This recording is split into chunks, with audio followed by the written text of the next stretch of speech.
एक 13 साल की लड़की होती है जिसे अलग अलग लोगों से बात करना, शारीरिक संबंध बनाने की लत लग जाती है। और लत कुछ इस तरीके से लगती है कि एक दिन कुछ ऐसा हो जाता है कि सोशल मीडिया पे उस लड़की का नाम तेजी से वायरल होने लगता है। तो सभी लोग जानना चाहते थे कि आखिर इतनी कम उम्र की लड़की कैसे अलग अलग लोगों से संबंध बनाती थी, और फिर एक दिन ऐसा क्या हुआ था कि उसका नाम सोशल मीडिया पे वायरल होने लगता है। सभी लोग जानना चाहते थे उसके बारे में। इस वीडियो में बात करूंगा पूरा डिटेल, बस लास्ट तक बने रहो, देखते रहो। नमस्कार दोस्तों, मैं विजय शंकर पाल। इस वीडियो को लाइक करना, चैनल को सब्सक्राइब करना। रोजाना शाम को हमारी एक नई वीडियो आती है, तो चैनल को सब्सक्राइब करके बेल आइकन को जरूर दबा लेना। बाकी आप लोग कहां से हमारी वीडियो देखते हैं कमेंट जरूर किया करिए, लास्ट में आप सभी का नाम लूंगा। तो चलिए स्टार्ट करता हूं। आज की जो सच्ची कहानी सुनाने जा रहा हूं यह है, इसकी जो कहानी है यह है हरियाणा में सोनीपत, यहीं पर एक राई थाना लगता है। कहानी यहीं पर घटती है, लेकिन इस कहानी की शुरुआत 4 साल पहले होती है। मध्य प्रदेश में एक टीकमगढ़ गांव होता है। यहीं पर एक व्यक्ति होते हैं जिनका नाम गंगाराम होता है। जब ये 25 साल के होते हैं तभी इनकी शादी एक महिला से होता है जिसका नाम शोभा होता है। शोभा जो है, इसकी पहले भी ऑलरेडी एक बार शादी हो चुकी थी और शोभा का पति इस दुनिया को छोड़कर चला गया था। और पहले पति से शोभा को एक बेटी थी जिसका नाम नीतू था। और जब शोभा का पति इस दुनिया को छोड़कर चला जाता है तो कुछ लोग बोलते हैं कि शोभा बेहद अच्छी लड़की है, संस्कारी लड़की है। और जब गंगाराम से बताया जाता है तो गंगाराम बोलते हैं ठीक है, उसका पति अगर उसका कोई सहारा नहीं है तो मैं उसका सहारा बनूंगा। और फिर शोभा से शादी कर लेते हैं। उसकी जो एक बेटी होती है उसे भी गंगाराम एक्सेप्ट कर लेते हैं। और फिर शोभा, गंगाराम और शोभा की बेटी नीतू लाइफ अच्छे से कटने लगती है। समय बीत रहा होता है और तभी गंगाराम से एक बेटी होती है जिसका नाम आस्था होता है, जिसकी उम्र 4 साल हो चुकी थी। एक बेटा जिसका नाम ऋतिक होता है जिसकी उम्र 2 साल हो चुकी थी। अब गंगाराम जो होता है उसके ऊपर जिम्मेदारियां भी बढ़ने लगती हैं, क्योंकि एक पहले की बेटी थी और एक बेटी अब उससे भी हो चुका है, और एक बेटा और पत्नी खुद, यानी लगभग 5 परिवार। और जो गंगाराम के माता पिता हैं वो भी हैं। तो गंगाराम के ऊपर जिम्मेदारियां बढ़ती हैं तो सोचता है कि कुछ काम करें। तो गांव में वो काम करने के लिए शर्म करता था कि किसके यहाँ मजदूरी करेंगे, कभी पहले नहीं किए हैं तो लोग क्या कहेंगे। तो गंगाराम सोचता है कि क्यों ना मुझे बाहर चलना चाहिए। और फिर वो अपने पत्नी के साथ कमाने के लिए हरियाणा के सोनीपत में राई थाना लगता है, यहीं पर पहुंच जाता है। जो गंगाराम होता है ये और इसकी पत्नी शोभा और इसके 2 बच्चे, एक बेटी और एक बेटा। और जो बेटी होती है सौतेली बेटी जिसका नाम नीतू होता है, इसे गंगाराम अपने माता पिता के यहाँ छोड़ देता है। यानी नीतू अपने दादा दादी के पास यही मध्य प्रदेश में ही रहने लगती है। अब जो गंगाराम होता है ये कई जगह काम ढूंढता है लेकिन इसे कोई काम मिलता नहीं है। तो इसे याद आता है कि मैं तो राजमिस्त्री का भी काम करता हूँ। तो एक जगह वो बात करता है और राजमिस्त्री का काम स्टार्ट कर देता है। और उसकी पत्नी घर पे रहती थी, रूम पर रहती थी, और गंगाराम जाता था, मजदूरी किया करता था और कमा के कुछ पैसे लाया करता था। और रूम पर उसके एक बेटा, एक बेटी और उसकी पत्नी रहते थे। तभी वो पत्नी जो होती है शोभा, वो गंगाराम से बोलती है कि देखिए जी, मैं रूम पर रहती हूँ, दिन भर खाली बैठी रहती हूँ, तो क्यों ना मैं भी कुछ काम करूं। तो गंगाराम बोलते हैं ठीक है, अगर तुम्हारी इच्छा है तो मेरे साथ ही चलो, मैं राजमिस्त्री का काम करता हूं, तुम हेल्पर का काम करोगी तो नहीं कुछ तो 300 रुपए तो मिलेगा ही, क्योंकि लगभग 600 रुपए गंगाराम को मिलता था। अगर 600 गंगाराम, 300 शोभा कमाएगी तो 900 रुपए महीने हो जाएंगे, यानी अपना खर्च भी कमाएगी तो गंगाराम जो भी कमाएगा वो पैसा बचेगा। यही सोच करके शोभा भी काम करने लगती है। अब 2 बच्चे घर पे रहते, छोटे छोटे बच्चे 4 साल 2 साल के, या फिर स्कूल पास में होती थी, वहां पे जो बेटी होती थी बड़ी वाली वो जाती थी। और जो शोभा और गंगाराम ये ड्यूटी जाया करते थे, पास ही में ड्यूटी करते थे, तो दोपहर में रूम पर भी आ जाते थे।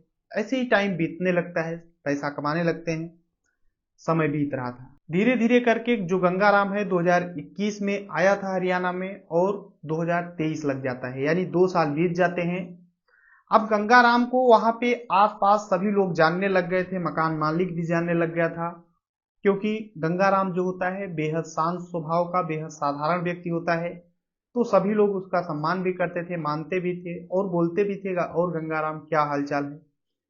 ऐसे ही जो मकान मालिक होता है वो भी अच्छे से पहचानने लगता है।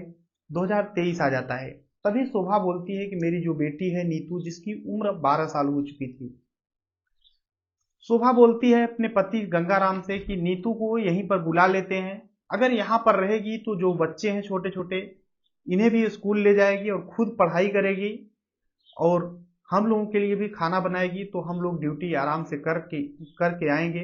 क्योंकि जो गंगाराम और शोभा ड्यूटी करके आते थे, काम करके आते थे, तो थके रहते थे, खाना बनाने का इतना टाइम नहीं मिल पाता था।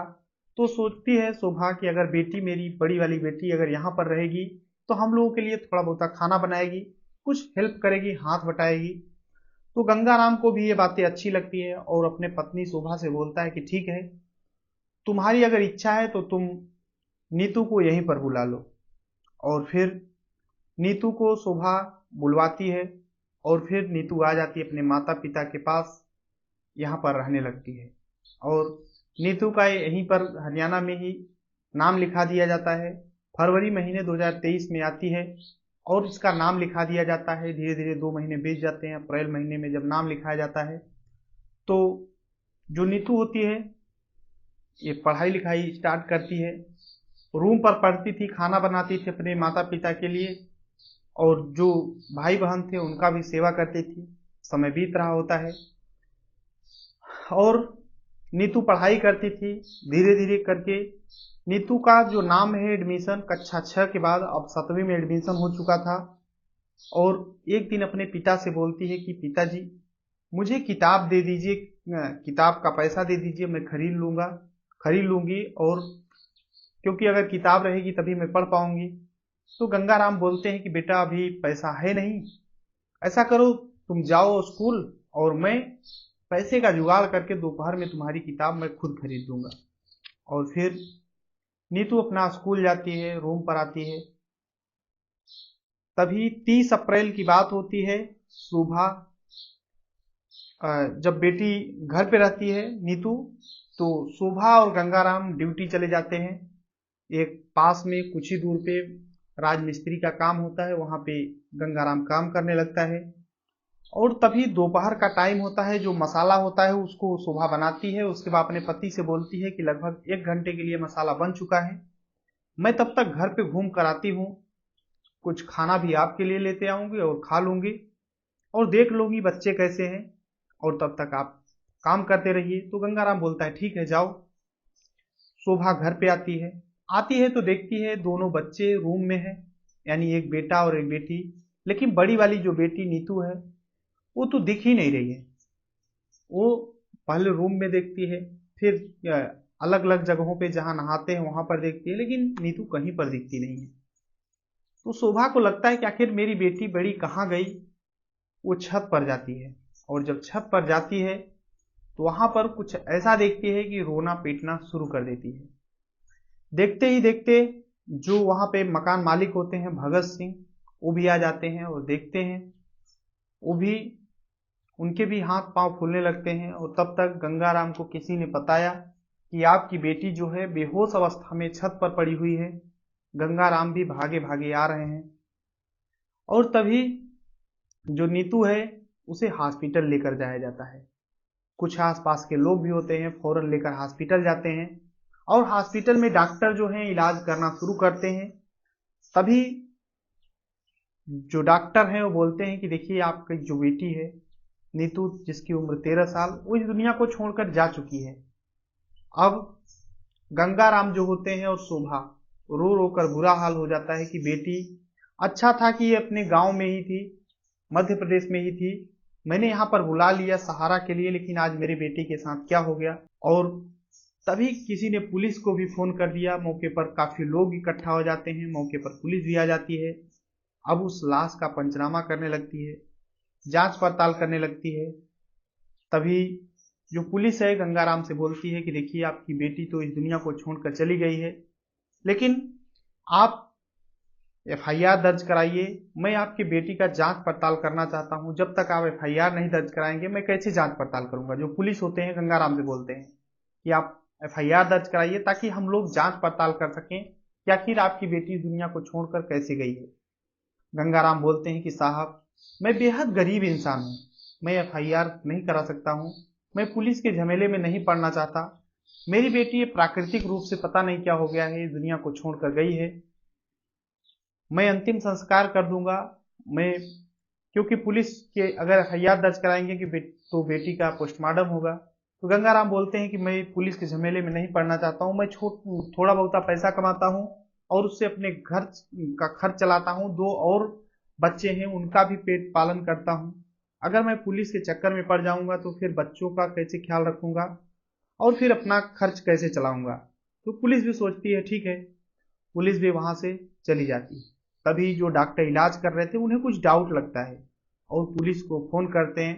बोलते हैं कि देखिए जो लड़की इस दुनिया को छोड़कर गई है नीतू, वो सामान्य उसकी मृत्यु लग नहीं रही है, शायद वो उसके साथ कुछ गलत काम हुआ है और उसकी जांच पड़ताल होना चाहिए, पोस्टमार्टम होना चाहिए। जब डॉक्टर इस तरीके से पुलिस से बोलते हैं तो पुलिस को भी डाउट होता है और फिर से पुलिस आती है और दखल अंदाजी करती है। उस लड़की की जो डेड बॉडी होती है उसे पोस्टमार्टम के लिए भेज दिया जाता है और जब पोस्टमार्टम का रिपोर्ट आता है तो वो चौंकाने वाला होता है, क्योंकि उसमें एक चीज स्पष्ट हो जाता है कि जो बच्ची है जिसका नाम नीतू है, वो सामान्य उसकी मृत्यु नहीं है बल्कि उसका गला दाबा गया है, तब इस दुनिया को छोड़कर गई है।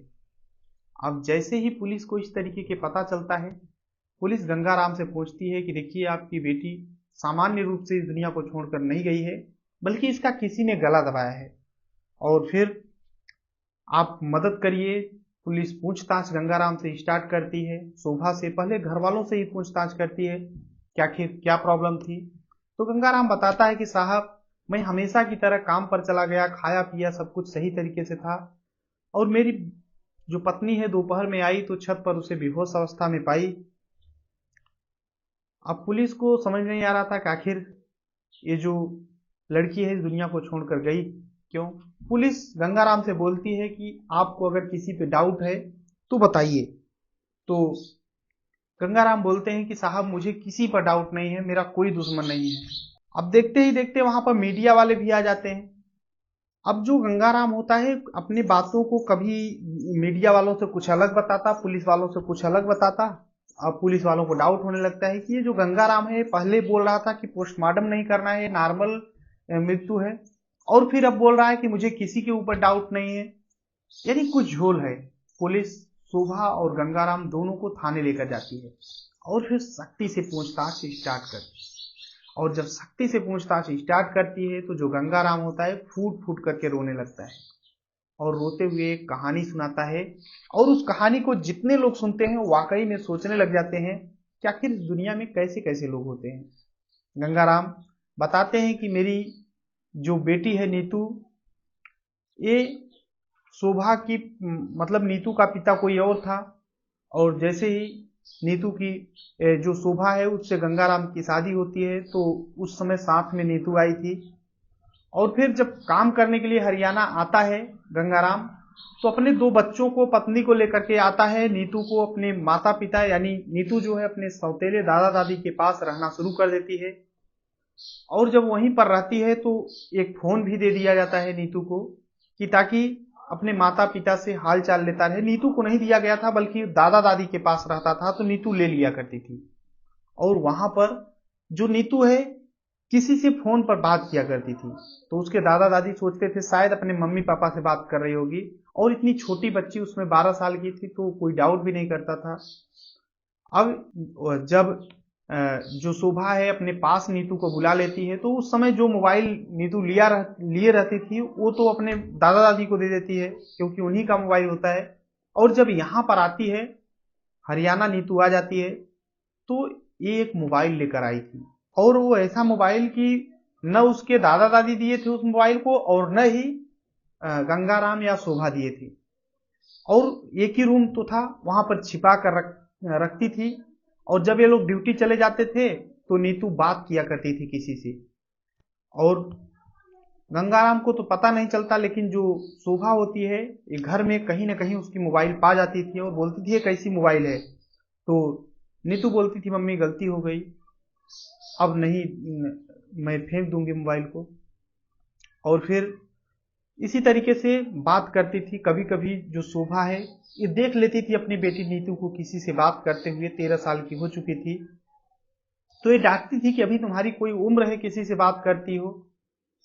तो बार बार ये जो नीतू है ये बोलती थी मम्मी गलती हो गई, अब नहीं बात करूंगी। और कभी तो ऐसा होता था कि जो शोभा है वो छुप करके सुन लेती थी, कुछ ऐसी बातें करती थी जो कि एक 13 साल की लड़की वाकई में नहीं बात कर सकती थी।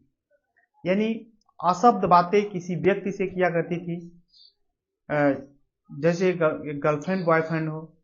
अब शोभा अपनी बेटी को बार बार समझाती है, डांटती है, मारती है, लेकिन वो सुधरने का नाम नहीं ले रही थी। उस समय तो बोल देती थी कि अब नहीं बात करूंगी, लेकिन एक ही दिन जैसे बीतता था फिर से बात करना स्टार्ट।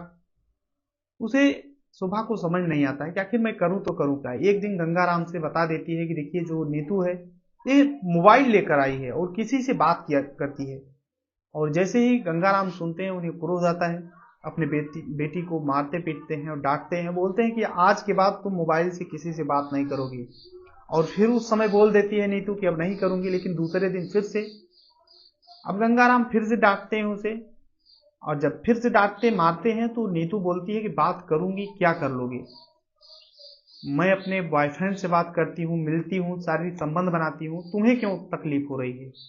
उसका पिता जब इस तरीके से सुनता है तो उसे बहुत क्रोध आता है और फिर समझाता है प्यार से, लेकिन नीतू बिल्कुल भी समझने का नाम नहीं ले रही थी। अब तो ऐसा हो गया था कि एक ही रूम में जब सोते थे तो नीतू अपने किसी बॉयफ्रेंड से बात किया करती थी अपने माता पिता के सामने, और कुछ ऐसे शब्दों में जो कि वाकई में माता पिता के सामने बात नहीं करना चाहिए, जो कि मैं खुद नहीं बोल सकता हूँ। नीतू के जो माता पिता गंगाराम और शोभा होते हैं वो अपनी बेटी से हार चुके थे, क्योंकि वो अब खुल्लम खुल्ला बात करने लग गई थी। बोलती थी कि मारो, कितना मारोगे, मैं तो अपने बॉयफ्रेंड से बात कर रही हूँ। और फिर एक दिन गंगाराम जब समझाते हैं तो नीतू बोलती है कि देखिए अगर आप लोग हमें नहीं बात करने दोगे तो मैं भाग जाऊंगी और फिर आपकी ज्यादा बेइज्जती होगी, तो ऐसा करो मुझे बात करने दो। गंगाराम कुछ नहीं बोलते हैं। अब जब बोलते तो बोलती थी कि मैं भाग जाऊंगी, धमकी दिया करती थी। और गंगाराम जब खाना खाते रहते थे उन्हीं के बगल में वो बैठ करके बातें किया करती थी। गंगाराम पूरी तरह से थक चुके थे अपनी बेटी को समझा समझा करके, सौतेली बेटी को। और फिर एक दिन प्लानिंग बनाते हैं, सुबह का टाइम होता है। गंगाराम और जो शोभा होते हैं दोनों सोचते हैं कि अब इसे इस दुनिया से हटाना होगा, क्योंकि इसने हद पार कर दिया है। और फिर सुबह जब गंगाराम और शोभा उठते हैं तो सो रही होती है नीतू, और दोनों लोग मिल करके उसका गला दाब देते हैं। उसके बाद उसे छत पर ले जाते हैं और वहीं पर बैठा देते हैं, और फिर बाकायदे खाना बनाते हैं। और जो मकान मालिक होता है उससे भी मिलते हैं, बोलते हैं जा रहा है ड्यूटी, ताकि सभी को लगे कि ये तो ड्यूटी गए हैं, और बताए भी कि मेरी बेटी रूम पर है। और फिर दोपहर में आते हैं, इस तरह से माहौल बनाते हैं ताकि किसी को शक न हो। कहते हैं क्राइम कितना भी शातिर तरीके से करो छिप नहीं सकता है, पुलिस के हाथ बहुत लंबे होते हैं, वो कहीं ना कहीं से ढूंढ निकालते हैं। इसी तरीके से जो गंगाराम और शोभा हैं ये पुलिस के सामने जब बयान कर देते हैं तो पुलिस मुकदमा दर्ज करती है, और दोनों के खिलाफ गंभीर धाराओं में मुकदमा दर्ज होता है।